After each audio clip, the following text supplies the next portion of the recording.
2025 National Budget, pinawawalang bisa sa Korte Suprema ni Davao City Representative Isidro Ungab at dating Executive Secretary Vic Rodriguez.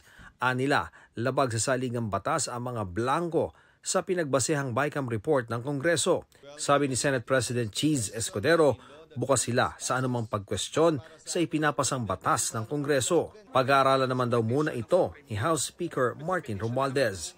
Si Executive Secretary Lucas Bersamin, hindi pa raw nakikita ang petisyon. Reklamo kay Vice President Sara Duterte at iba pa kaugnay sa umunoy pananakit ng kanyang kampo sa ilang pulis Quezon City habang inilipat ng ospital noong Nobyembre.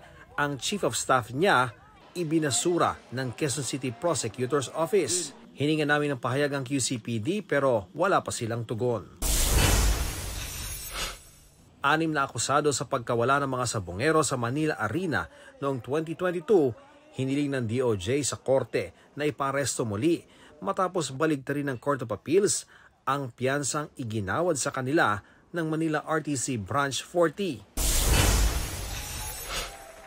Double Olympic gold medalist Carlos Yulo, kinilalang Athlete of the Year for 2024 ng Philippine Sports Writers Association.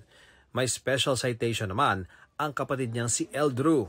Iginawad ang President's Award kina Paris Olympic bronze medalist Nesty Petesio at Ira Villegas. May special citation ang NCAA Philippines para sa kanilang 100th year. Hall of Famer naman si Tokyo Olympic gold medalist Heidelin Diaz.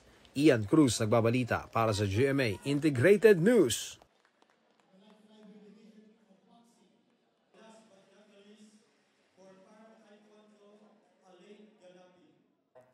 Huwag magpahuli sa mga balitang dapat niyong malaman.